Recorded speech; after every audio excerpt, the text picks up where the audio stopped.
इस भवानीनाथ ठाकुर की दहाड़ सुन के अपना पीएम भी थर थर कांपेगा। बिल्कुल बिल्कुल। मेरा फोन कहाँ है? सुअर की औलाद, एक गाड़ी कैसे चला रहा है, मारेगा क्या? औकात दिखाया तो तेरे तोते उड़ गए क्या? पता भी है तू किससे बात कर रहा है? खुजली वाले कुत्ते से बात कर रहा हूँ। अपनी जबान पे लगाम लगा। अरे अच्छाई की पोल पे उन्हें तो लापा लगा था। आखिर है कौन तू? तेरी होने वाली बर्बादी के पहले का सन्नाटा, तेरी मैयत पे बजने वाली शहनाई। मैं अर्जुन प्रसाद, सरोजनी प्रसाद का इकलौता बेटा। तू मुझे जानता नहीं है। अरे मैं तुझे अच्छे से जान गया हूँ। औरतों पे हाथ उठाने वाला थर्ड क्लास का नामर्द है तू। तेरी किस्मत अच्छी है कि मैं दिल्ली में हूँ। फोन पर धमकी देके खुद को तुर्रम समझ रहा है। अरे किस्मत तो तेरी अच्छी है कि मैं दिल्ली में नहीं हूँ, वरना तुझे नंगा करके घासलेट डाल के जिंदा जला देता। अगर तू एक बाप की औलाद है और तेरे सीने में फौलाद है तो मुझे रोक के दिखा।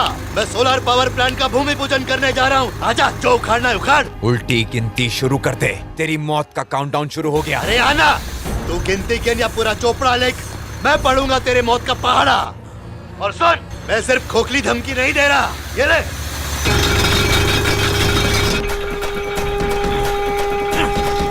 ये सिर्फ खड्डा खोदने की आवाज नहीं है, इस आवाज में मैं तेरी आवाज दबा दूंगा। आजा।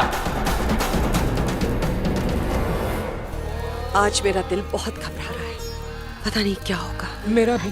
टेंशन मत लो माँ, बेवजह परेशान हो रही हैं। वो देखिए, जब शेर पास है तो क्या डर। कहाँ है शेर?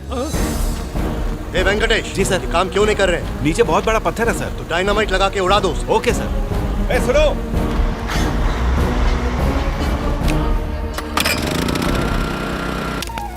अगर आज का भूमि पूजन सफल रहा तो मैं आज ही तुम दोनों की सगाई यहीं करा दूंगी। ओह, सिर्फ सगाई करवाएंगी? मुझे तो लगा था कि शादी भी आज हो जाएगी और यहीं से हनीमून के लिए चले जाएंगे। चुप कर दी कि मैं पहले पूजा तो पूरी हो जाने दो, पता नहीं कब कहाँ से तूफान आ जाए। जिंदगी में कभी तो कुछ अच्छा बोल। चुप कर। अरे माँ, आप खड़ी क्यों हैं? पूजा में बैठ जाइए ना। बेटा, पूजा तुम करवा रहे हो तो तुम्हें बैठना चाहिए। मैं नहीं बैठ सकता माँ, मुझे आने वाले मेहमान की खातिरदारी करनी है। ये क्या हुआ? ऐसी शक्ल क्यों बना रहे जैसे कोई भूत देख लिया? पंडित जी को फूल दे। मुझे सींग लगे हैं क्या? देख कितना मासूम चेहरा है। ये बता, है कौन तू? कहीं तेरा बॉम्ब या डायनामाइट लगाने का प्लान है क्या? हाँ, अबे बोलना। ए, रुक, भाग किधर है? रुक, रुक, बोला ना। कहाँ गया?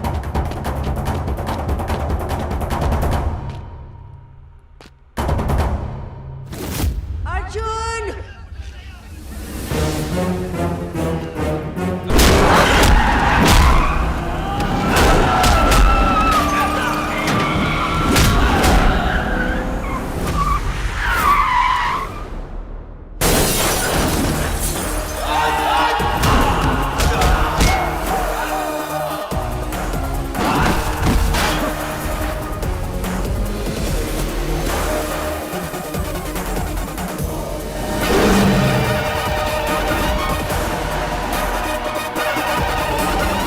खत्म कर दो उसे। माँ जी को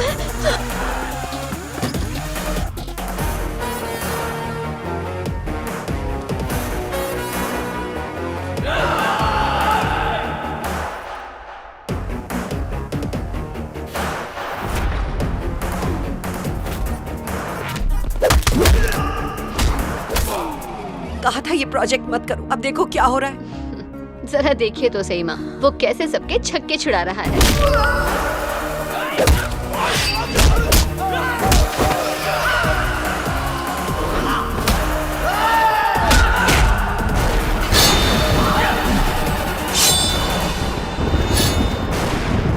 सुना पंडित जी, चाहे किसी का हाथ पैर कटे, चाहे सर धड़ से अलग हो जाए, चाहे खून की नदियां क्यों न बह जाए, भूमि पूजा रुकनी नहीं चाहिए। मंत्र पढ़ना शुरू करो।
क्या हुआ? शेर को साक्षात देखकर तेरा हुलिया क्यों बेरंग हो गया? हाँ?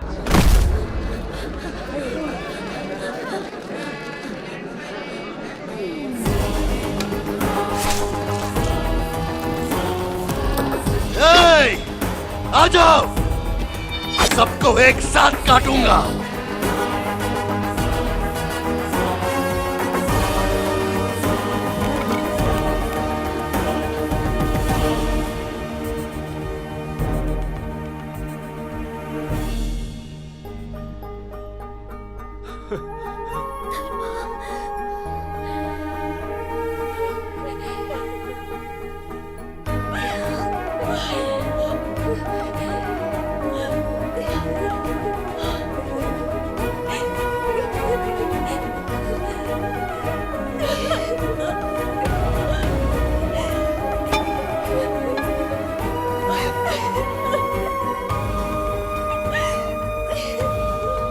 बेटा धर्मा,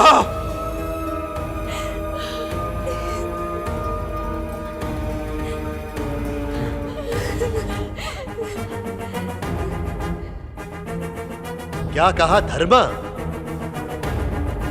कौन है ये धर्मा? तुम यहाँ से क्यों चले गए? जब से तुम गए हो हमारी सुनने वाला कोई नहीं है। तुम्हारे जाने के बाद हमारे घर, हमारी जमीन ठाकुर ने सब कुछ हड़प लिया। पूरा गांव तबाह हो चुका है। हम उस जमीन के मालिक हैं और हमें गुलाम बना के रखा है। बेटा तुमने मुझे पहचाना नहीं? मैं हूँ सुरेश चाचा।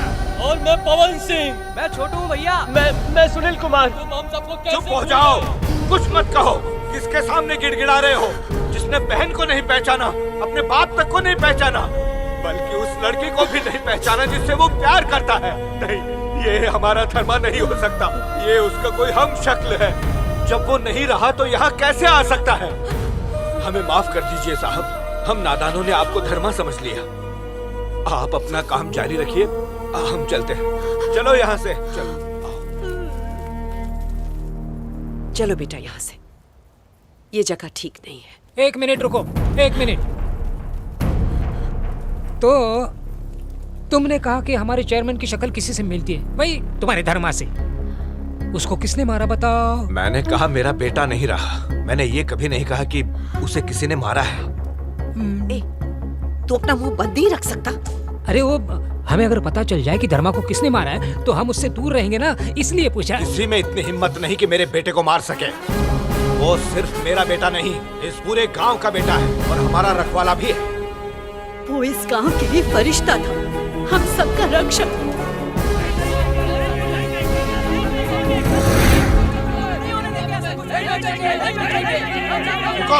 रुक जाओ, इस तरह चीखने चिल्लाने से कुछ हासिल नहीं होगा।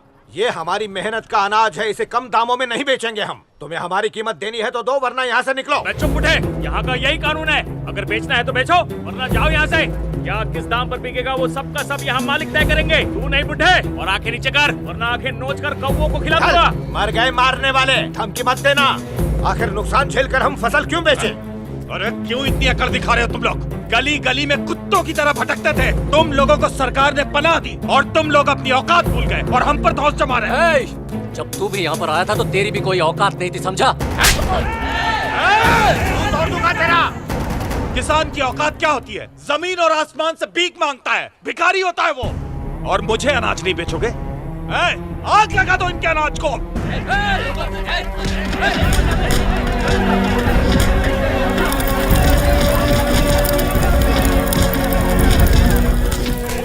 किसको बुला रहा है? आग बुझाने वाले को? नहीं, ज्वालामुखी को बुला रहा हूँ। ओह, कौन है वो चिंगारी? मेरा भाई। तुझे आग से खेलना पसंद है ना? ज्वालामुखी के साथ खेल के बता। मुझे धमकी दे रहा है? अभी बताता हूँ तुझे। मारो सबको, आग लगा दो। इनके अनाज का एक एक दाना फूंक दो।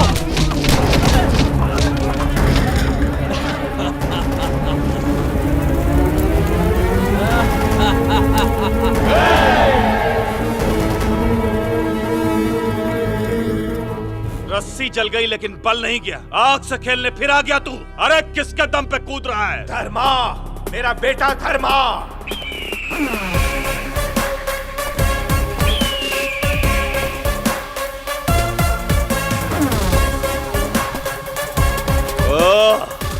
वर्दी।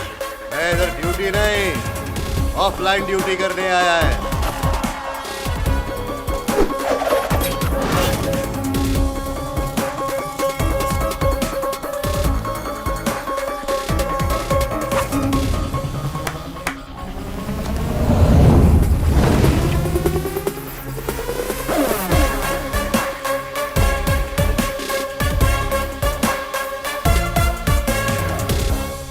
किसानों के बारे में क्या बोल रहा था? एक नंबर का भिखारी होता है, जमीन और आसमान से भीख मांगता है वो। अरे ये लाल पानी कहां से आ गया? इसकी वजह वो है भाई। हाँ? कब हुआ ये? जमीन और आसमान से भीख मांगता है।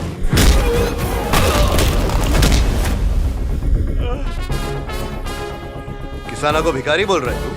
इनका ही खा खा के चर्बी चढ़ी है तेरे को। ये बता, मोबाइल फोन के बिना भी हम लोग जिंदा रह सकते हैं ना? फिर भी उसको बनाने वाला आज करोड़ों में खेल रहा है। शक्ल से बेवड़ा लग रहा है, पीता ही होगा। दारू के बिना भी लोग जिंदा रह सकते हैं, फिर भी दारू की भट्टी चलाने वाला आज करोड़ोपति है। गुटखा, तंबाकू, सिगरेट, पब्लिक को इसकी लत है, इसके बिना भी जिंदगी गुजर सकती है, फिर भी वो लोग सबसे ज्यादा पैसा कमा रहे हैं। लेकिन अनाज खाए बिना कोई भी जिंदा नहीं रह सकता। रह सकता क्या? नहीं ना। तो फिर जो किसान तुम्हारा पेट भर रहा है, वही इस देश में भूखा क्यों मर रहा है? और उसकी वजह क्या है? तेरे जैसे दो कौड़ी के दलाल। जाओ जाके काट डालो।